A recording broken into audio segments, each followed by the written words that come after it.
Everyone, अस्सलाम वालेकुम, नमस्ते जी, सत श्री अकाल एंड जय श्री राम। कैसे हैं आप लोग? आई होप आप लोग बिल्कुल ठीक होंगे, एकदम बढ़िया। और मैं भी बिल्कुल ठीक हूँ, हाँ, हमेशा की तरह। खैर, आज की वीडियो मैं आपके लिए लेकर आई हूँ, बहुत ही ज़बरदस्त होने वाली है। और ये है 1967 की India's forgotten victory over China. और इस वीडियो का आज हम देखेंगे कि ये वीडियो कैसी होती है। और ये वीडियो बेसिकली सजेस्टेड है। बिना तरीके चलते हैं वीडियो की तरफ। उससे पहले अगर आपने मेरा चैनल सब्सक्राइब नहीं किया तो लाजमी सब्सक्राइब कर लीजिएगा और बेल आइकन को ऑल नोटिफिकेशन पर जो है वो प्रेस कर लीजिएगा, ताकि सारी वीडियोस के नोटिफिकेशन जो है वो आपको मिलते रहें। और इसके अलावा अगर आपने मेरा कराची व्लॉग नहीं देखा तो प्लीज़ जाकर ज़रूर देखें साइमा रिएक्शन चैनल पर। और उसका लिंक जो है वो मैं डिस्क्रिप्शन में तो ऑलरेडी है ही, बट ये है कि मैं पिन कर दूँगी कमेंट में। आप जाकर उसको ज़रूर देखें। और मेरे व्लॉग्स जो हैं आएंगे और उसमें हम एक्सप्लोर करेंगे अबाउट कराची एंड एवरीथिंग। आप लोगों ने मेरे साथ कनेक्ट रहना है। ओके जी, तो चलते हैं वीडियो की तरफ और रिएक्शन देते हैं। So let's start. 1 2 3।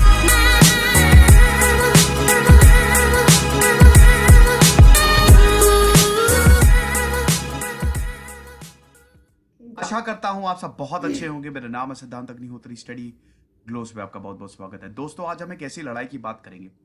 ये चाइना जो है बहुत ज्यादा हमको ये बोलता है ना कि अगर कोई भी प्रॉब्लम होती है तो हमेशा 1962 की इमेज दिखाता है कि 1962 में तुम हार गए थे, इस बार भी तुमको हरा देंगे।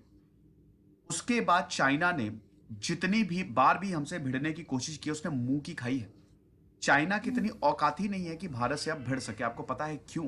1967, 86 दोस्तों, 1967 की ऐतिहासिक लड़ाई है जब हमने चाइना को इतनी बुरी तरीके से धोया है ना, भगा भगा के मारा है। आपको बता दूं कि ये जो लेक्चर है, आपको पता चलेगा कि इंडियन आर्मी कितनी ज्यादा मजबूत है। अब तो 2020 आ गया है, अब तो हम बहुत ही ज्यादा ताकतवर हो गए हैं और चाइना की क्या हैसियत है। हम दोस्तों इसमें बहुत सारे डायनेमिक्स को कवर करेंगे। 1967 में बहुत कुछ हुआ। एम्बेसी डिस्प्यूट हुआ, ये नाथुला और जेलेप्ला, मतलब नाथुला और चोला में लड़ाई हुई। अब दोस्तों, नाथुला, जेलेप्ला, ये दो ऐसे इंपॉर्टेंट पॉइंट्स थे जहां पे भारत की फौज को हटने के लिए कहा गया था। लेकिन दोस्तों, लेफ्टिनेंट जनरल सगत सिंह राठौर ने वो कारनामा करके दिखा दिया ना, बैंड बजा दिया। हम इस पे भी बात करेंगे कि 1967 की इतनी बड़ी भारत की जीत, लेकिन उसके बावजूद इसको क्यों इतिहास में पढ़ाया नहीं जाता, कुछ रीजंस की हम बात करेंगे। तो मजा आएगा दोस्तों। इस पे मूवी भी बनी है, पलटन करके। और वो पलटन हालांकि मैंने देखी थी तो मुझे मतलब इतना ज्यादा मजा नहीं आया उस मूवी में, लेकिन एक किताब बहुत बेहतरीन है, द फॉरगॉटन वॉर, प्रबल दास गुप्ता ने लिखी है। आप उसको पढ़ सकते हैं। हालांकि मैं आपको ये एक एक इसमें डायनेमिक्स बता ही रहा हूं। तो चलिए आगे बढ़ते हैं। अच्छा, इस चैनल को सब्सक्राइब करो यार, है ना, 1 सेकंड लगेगा मुश्किल से। परिवार बढ़ रहा है, बहुत अच्छी बात है। इतनी जल्दी आप लोग हमको, मतलब इतनी जल्दी हम ग्रो करते जा रहे हैं, लेकिन मैं चाहता हूं कि हम और ज्यादा ग्रो करें। ये खजाना ज्ञान का जितने लोगों को मिल सके उतने लोगों को मिले। भागवत गीता पे लेक्चर दोस्तों मैं परसों से करूंगा, वादा कर। ये हमारा टेलीग्राम चैनल है, यहां से आपको पीडीएफ मिल जाएगी। अभी तकरीबन 7000 सब्सक्राइबर है, तो आप जरूर यहां से पीडीएफ ले सकते हैं लेक्चर्स की। अच्छा, इंस्टा पे, ट्विटर पे मैं आ गया हूं, तो आप बिल्कुल फॉलो करें ट्विटर, इंस्टा पे, क्योंकि मैं ट्रैवल करने वाला हूं। अगर आप मुझसे मिलना चाहते हैं, 1 to 1 इंटरैक्ट करना चाहते हैं और सवाल पूछना चाहते हैं, तो यहाँ पे आप मुझे फॉलो करें। देखिए, ये तो है भारत। अब अगर आप भारत को देख रहे हैं तो ये वाला एरिया देख रहे हैं ना, ये है सिक्किम। ठीक है, सिक्किम का ये सिक्किम में जो एरिया है, मैं 1 मिनट रुकिए, एरो कर देता हूं। ये जो सिक्किम वाला एरिया है ना, चाइना चाहता है। देखिए, पहले एक चीज आप समझिए, चाइना की बाउंड्री कभी भारत से लगती ही नहीं थी। तिब्बत जो था वो तो बहुत ही पीसफुल था। लेकिन 1950 में जब कम्युनिस्ट चाइना बना, मैं भी आपको बैकग्राउंड समझा रहा हूं, तो तिब्बत को उसने ऑक्यूपाई कर लिया। तब ये जाके भारत से बाउंड्री लगने लगी। अब सिक्किम आप देख रहे हैं, सिक्किम से चाइना बाउंड्री जो है वो शेयर करता है। मतलब तिब्बत ऑटोनोमस रीजन है चाइना का, कैपिटल है लासा। भाई बेचारे दलाई लामा भाग के हिमाचल प्रदेश है, तो सिक्किम से बाउंड्री शेयर करता है। अब सिक्किम में जो इंपॉर्टेंट पासेस है, जो चोटियां है, चाइना चाहता है वहां पे चढ़ के बैठ जाए। क्योंकि दोस्तों, ये है सिलीगुड़ी कॉरिडोर, जिसको चिकन नेक बोला जाता है। अगर चाइना ने यहां पे सिक्किम की चोटियों पे कब्जा कर लिया तो हमारे हाथ से पूरा नॉर्थ ईस्ट चला जाएगा, हमारे हाथ से एक्सेसिबिलिटी चली जाएगी। इसीलिए जब डोकलाम हुआ ना, डोकलाम बड़ा स्ट्रेटेजिक पॉइंट है, तो भारत ने मुंह तोड़ जवाब दिया। और आप देखेंगे कि ज्यादातर प्रॉब्लम्स सिक्किम में ही होती हैं, क्योंकि चाइना को पता है कि बस यही एरिया है, इस एरिया पे कब्जा जमा लो और ये chicken neck corridor, Siliguri corridor को काट दो। 70 किलोमीटर तो खाली ये चौड़ा है सिलीगुड़ी कॉरिडोर। तो इसीलिए हम, जो चाइना है वो सिक्किम के पास आसपास के एरिया में बहुत ही खूबसूरत है सिक्किम, यहां पे ही ये चाइना टारगेट करता है। मैंने वीडियोस देखी। अब देखिए 1962 का वॉर जो है वो हम हार चुके थे, लेकिन उसके बाद हमारी, देखिए 1962 का वॉर भी हम जीते, ये आप देख सकते हैं, ठीक है, ये सिक्किम है। अभी मैं आपको प्रॉपर मैप से समझाऊंगा अच्छे से। तो यहां पे दोस्तों हुआ क्या कि 1962 का जो वॉर है वो हम जीत सकते थे, लेकिन कुछ ऐसे कारण थे जिसकी वजह से हम हार गए। तब नेहरू जी को यह पता चल गया कि भैया हमारी आर्मी को रीऑर्गेनाइज करना बहुत ज्यादा जरूरी है, और उसके बाद हमारी आर्मी का रीऑर्गेनाइजेशन शुरू हुआ। रीऑर्गेनाइजेशन मतलब यह है कि अब हमारी आर्मी को असलियत में ताकत दी गई, और नॉर्थ ईस्ट में स्पेशली सिक्किम में यहां पे एक के बाद एक कॉन्टिजेंट्स भेजे गए, ताकि, और ट्रेनिंग उनको दी गई ताकि यहां पे अगर कभी भी चाइना हमला करता है उनको मुंह तोड़ जवाब दे सके। 1965 में हमने पाकिस्तान को हरा दिया। तो जब हमने पाकिस्तान को हराया तब हम ये देख रहे हैं कि हमारा बहुत बढ़िया एकदम मनोबल जो है वो सुपर्ब था। अब आप चाइना में देखिए क्या हो रहा है। चाइना में 1965 आते आते माओ जेडोंग को पार्टी से निकाल दिया। 1965 से लेकर माओ जेडोंग ने कल्चरल रेवोल्यूशन, चाइना के बड़े बड़े लीडर्स को पकड़ पकड़ के मारा। यहां पे जो स्कूल कॉलेजेस के स्टूडेंट थे, एक तरीके से चाइना एक अंधेरे युग में चला गया था। कल्चरल रेवोल्यूशन पे मैंने सेपरेट लेक्चर लिया है, वो 1975 तक चलता रहा, ठीक है, कि हम माओ जेडोंग को जब पार्टी से निकाला, माओ जेडोंग की अजीबोगरीब पॉलिसी की वजह से, तो चाइना में क्या था ना, माओ जेडोंग इतना चालाक इंसान था, उसने ये बोला जितने भी लोग थे कि ये तो तुम्हारे कल्चर पे, जो नए लीडर्स हैं ना पार्टी के, उसमें डेंग ज़ाओपिंग भी आते थे जिन्होंने एक तरीके से मॉडर्न चाइना को बनाया, ये बड़े बड़े लीडर्स तुमको खत्म कर देंगे, तुम्हारे कल्चर को बर्बाद कर देंगे। तो यहां पे जो यंग लोग हैं उनका वल्नरेबल माइंड होता है, आसानी से उनको बहलाया फुसलाया जा सकता है। उन्होंने बंदूक थाम ली और भर भर के पकड़ पकड़ के यहां पे लोगों को पीटा है। अब दोस्तों इसकी शुरुआत होती है, देखिए अगर हम बात करते हैं चाइना, जैसे भारत और पाकिस्तान के बीच में बाकायदा एक बाउंड्री है, फेंसेस लगी हुई है जिसको मेलोसी कहते हैं, लेकिन चाइना और भारत के बीच में अभी तक कोई बाउंड्री ही नहीं है। यहां पे जो पहाड़ियां है ना, उसी को ही हम बोल लेते कि चलो ये हमारी बाउंड्री है। अब हम कोशिश करते हैं कि कई बार, मैकमेहन लाइन इसको बोला जाता है, हम कोशिश करते हैं कि कई बार चाइना से बातचीत करके बाउंड्री बना ले, लेकिन चाइना कभी ये करने ही नहीं देता। चाइना इसलिए नहीं करने देता क्योंकि अगर हमने बाउंड्री बना ली तो वो आगे नहीं बढ़ पाएगा ना। चाइना की स्ट्रैटेजी रहती है कि वो आगे बढ़ता रहे जब तक उसको कोई रोके ना, और वहां पे पोस्ट बना लेता है, शुरू से करता है। तो भारत हमेशा कोशिश करता है कि पूरा एक प्रॉपर बाउंड्री हम ड्रॉ कर ले। आप देख सकते हैं ना, ये प्रॉपर एक बाउंड्री ड्रॉ कर ले ताकि चाइना दूर रहे। 1914 में दोस्तों समझौता हुआ, शिमला में बैठकें हुई, यहां पे तिब्बत और उसके बाद अंग्रेजी सरकार ने मैकमेहन लाइन ड्रॉ की। चाइना जब 1950 में आया तो उन्होंने बोला नहीं, तो तिब्बत ने किया था, ये हमारा थोड़ी ना, ये हम इसको मानते ही नहीं। तो चाइना एक तरीके से किसी भी लाइन को रिकॉग्नाइज ही नहीं करता है क्योंकि उसके बेनिफिट में नहीं है। अब देखो क्या होता है बेटा, यहां से कहानी शुरू होती है। 1967 में भारत में भी आपको पता है कि कांग्रेस का थोड़ा सा दिक्कतें थी। कांग्रेस जो है 1967 जब नेहरू की डेथ हुई, फिर लाल बहादुर शास्त्री चले गए, तो कांग्रेस में भी थोड़ी अनस्टेबिलिटी थी। अब हम ये देख रहे हैं कि चाइना में कल्चरल रेवोल्यूशन, लेकिन चाइना आगे बढ़ना चाह रहा था। वो चाह रहा था कि जितना हो सके, क्योंकि अभी मैंने आपको बता दिया कि बाउंड्री नहीं है, तो जितना हो सके हम आगे जाएंगे और भारत के पोस्ट को, मतलब भारत की जो जमीन है उसको हम अपने कब्जे में लेंगे, क्योंकि चाइना बोलता है यार अरुणाचल प्रदेश हमारा है, नागालैंड हमारा है, चाइना सब कुछ उसका बस चले ना, तो सब कुछ वही ले ले, लेकिन ऐसा उसका बस चलता नहीं। स्पेशली सिक्किम पे जो इंपॉर्टेंट एरियाज है, डोकलाम हो गया और आपका इधर नाथुला हो गया, जेलेपला हो गया, उस पे चाइना कंट्रोल चाहता है ताकि चिरकन कॉरिडोर को काट दिया जाए और ये पूरा नॉर्थ ईस्ट उसके पास आ जाए, मतलब कंट्रोल में आ जाए, ठीक है। लेकिन अभी ऐसा कभी जिंदगी में नहीं हो सकता, ये चाइना, ये उसका खाली सपना है। अब देखिए इसने किया क्या, उसके बाद भारत के सैनिकों ने इतना मारा है दोस्तों, चाइना को इतना मारा है, राजपूतों ने, जाटों ने, हालत खराब हो गई थी, डर के मारे चाइनीज इतनी 3 किलोमीटर पीछे भागे थे, इतनी बुरी तरीके से पीटा है चाइना को। अब हुआ क्या था, शुरुआत होती है दोस्तों जून में। ये थोड़ी सी स्टोरी मैं जल्दी बताऊंगा क्योंकि मैं युद्ध पे आऊंगा, ये एक अलग टॉपिक है। भारत के जो एम्बेसडर थे, मतलब आपको पता ही ना कि हर देश में एम्बेसीज होती है। अब चाइना में क्या था ना, कल्चरल रेवोल्यूशन, वहां पे ऑलरेडी बहुत खतरा था, जापानियों को भी खतरा था, अमेरिकन को भी खतरा था, क्योंकि कल्चरल रेवोल्यूशन में चाइनीज किसी को भी पकड़ के मार रहे थे। तो अब हुआ ओ। क्या कि भारत के रघुनाथ वहां पे जो थे, ठीक है, भारत के डिप्लोमेट थे, उन्होंने स्लीपिंग बुद्धा की फोटो ले ली। अब दोस्तों क्या किया चाइना वालों ने, वहां के जो मिलिट्री लीडरशिप थी उन्होंने के रघुनाथ को पकड़ा और उसके बाद उनके ऊपर यह आरोप लगाया कि अरे ये जो भारतीय है ना, ये जो इंडियन है, ये एक नंबर का जासूस है, ये मिलिट्री पोस्ट की फोटो ले रहा है। उन्होंने समझाने की कोशिश की कि हमने ऐसा नहीं किया है, हम सिर्फ स्लीपिंग बुद्धा, भाई बुद्धिज्म भारत से आया है, इसकी फोटो। चाइना ने बोला इसी की तैसी तुम्हारी। के रघुनाथ को दोस्तों इतना जलील किया है, इतना जलील किया है, उनको पकड़ के खींचते हुए ले गए, उनको खींचते हुए ले गए। ये दोस्तों बकायदा फोटो में इतनी बुरी तरीके से उनकी बेइज्जती की है दोस्तों, कि जब उनको एयरपोर्ट पे उनको मारा पीटा, लात घूसा उनके ऊपर बरसाया और खींचते हुए ले गए। बहुत बुरी हालत थी दोस्तों। और उसके बाद भारत को भेज दिया, भारत को सौंप दिया कि ये लो तुम अपना डिप्लोमेट पकड़ो। बहुत बेइज्जती। और जब भारत आए वो बहुत ही लुटी पिटी हालत में, दिमाग खराब हो गया। एयरपोर्ट पे बहुत लोग मौजूद थे, भारतीय मौजूद थे, एकदम उनका खून खौल गया। तब भारत ने बोला बेटा अभी हम तुमको बताते हैं। जून की घटना है ये।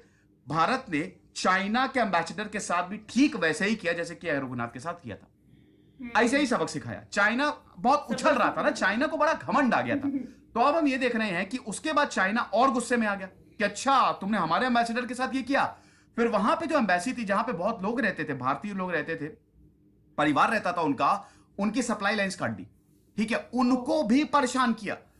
और उसके रिटेलिएशन में भारत ने भी सेम टू सेम यही चीज की, सेम टू सेम यही चीज की। भारत में भी दोस्तों चाइना जैसा भारत के एम्बेसडर के साथ हो, वैसे चाइना के एम्बेसडर के साथ मारा उनको घसीट घसीट के, ठीक है। अब आप बोलेंगे सर हम तो पीसफुल नेशन है। देखो यार, पीसफुल एक अपनी जगह है। भगवान कृष्ण ने बोला था ना, भगवान कृष्ण ने महाभारत एक कितना बड़ा सबक है कि धर्म के लिए हमको कभी कभी ताकत दिखानी पड़ती है, तब तक धर्म स्थापित नहीं होता। ये हुआ तो ये मामला सेटल हुआ। मतलब चाइना एक तरीके से थोड़ा पीछे हटा कि भैया थोड़ा सा संभल के रहना पड़ेगा। अगर हम इसके राजदूत के साथ ऐसा व्यवहार कर रहे हैं तो ये भी हमारे राजदूत के साथ टेट फॉर टैट करेगा। मामला थोड़ा सा ठंडा पड़ा। अब आता है दोस्तों सितंबर। ये तो एम्बेसी कॉन्फ्लिक्ट हुई, लेकिन ये चाइना के मन में अंदर में था कहीं कि यार ये इसका बदला तो हम लेके रहेंगे। सितंबर में दोस्तों क्या हुआ, सिक्किम की ही बात है। पहले मैं आपको नाथुला और जेलेपला और चोला के बारे में थोड़ा सा बता देता हूं। ये देखिए नाथुला है, नाथुला सिक्किम को तिब्बत से कनेक्ट करता है। बहुत इंपॉर्टेंट पास है। पास पता है ना क्या होता है कि दो पहाड़ियों के बीच का जो रास्ता होता है, दर्रा। तो नाथुला दर्रा जो है वो बड़ा इंपॉर्टेंट है, और चोला, ये दोनों बड़े स्ट्रैटेजिक पॉइंट्स हैं, ठीक है।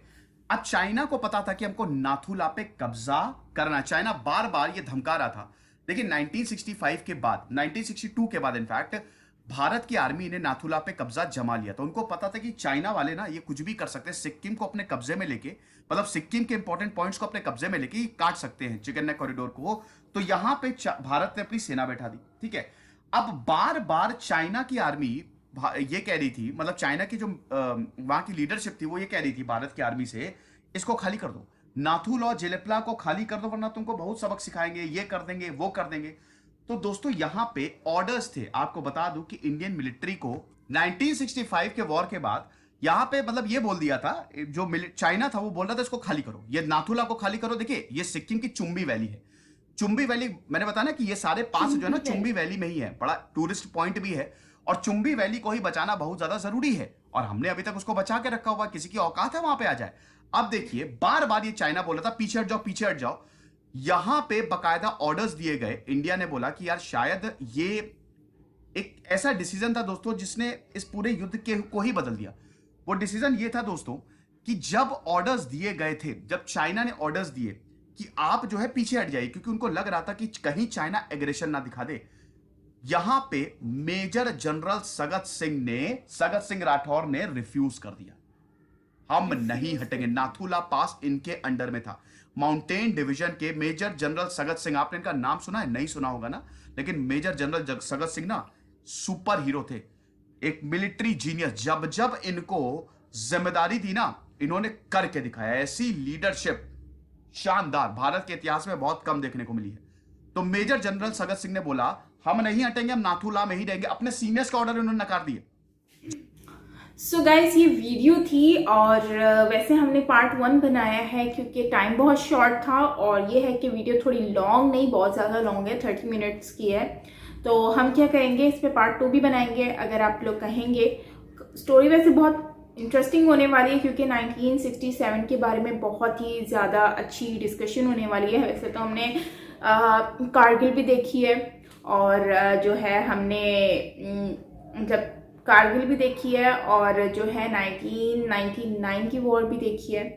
तो ये वाली वीडियो देखेंगे और इसमें आइडिया लगाएंगे और जानेंगे रियलिटी के बारे में कि चाइना के साथ बेसिकली क्या हुआ। तो जैसे कि आप लोग जानते ही हैं कि लद्दाख का जो इशू है वो लद्दाख में बहुत ही ज़्यादा अभी आजकल तो लद्दाख में भी बहुत सारा इस तरह की ही चल रहा है कि वहाँ पे भी कोई बाउंड्री नहीं बनी हुई है। और 1967 की जो बात कर रहे हैं ये वॉर की, तो उस टाइम पे ये बता रहे हैं कि ये लोग क्यों नहीं लाइन लगाते थे चाइना की तरफ से। वो मानते ही नहीं इस चीज़ को, तो वो पहाड़ों को ही उसमें ही इन्होंने बस एक माइंड बनाया हुआ है कि हाँ यहाँ तक है।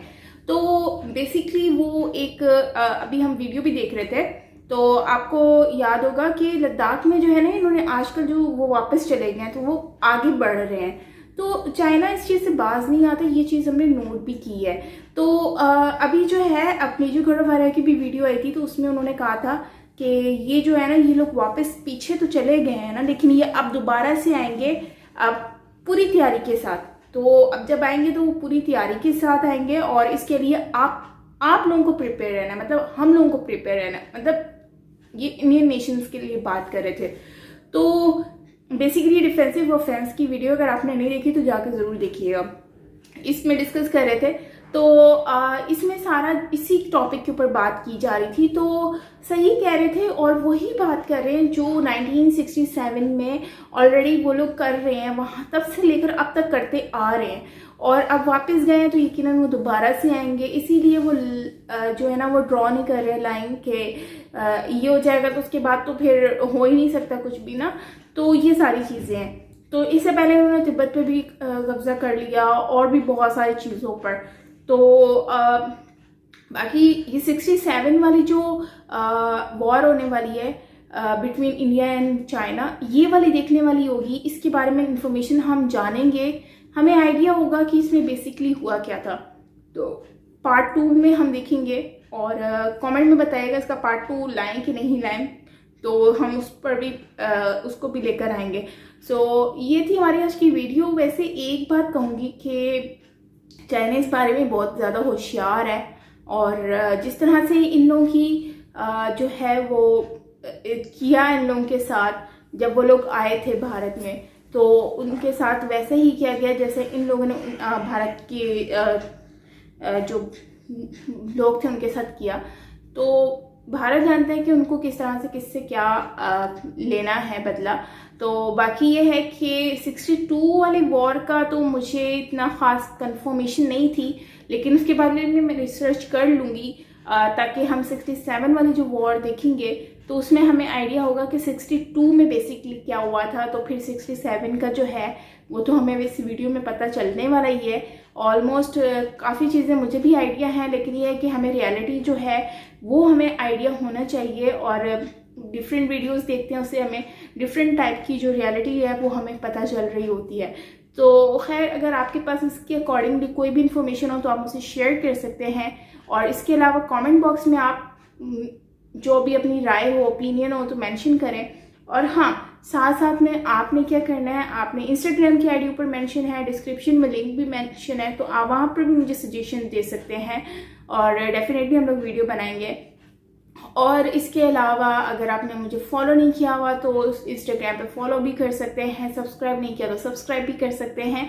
बाकी लास्ट में मैं एक चीज़ कहूँगी कि ये जो लोग हैं बेसिकली स्टार्ट तो दूसरे करते हैं एंड हमेशा इंडिया करता है, ये चीज़ तो माननी पड़ेगी भले वो कोई भी कंट्री हो। और ये जो इतिहास है, जो वक्त है गुजरा हुआ, वो ही बताता है और वो दोहराता है हर बार। सो खैर ये थी हमारी आज की वीडियो गाइज। आई होप कि आपको अच्छी लगी होगी। गुजरा हुआ वक्त जो है वो अब रिपीट नहीं होगा, 1947 अब रिपीट नहीं होगा। सो मिलते हैं नेक्स्ट वीडियो के साथ, अपना ख्याल रखिएगा, बाय बाय।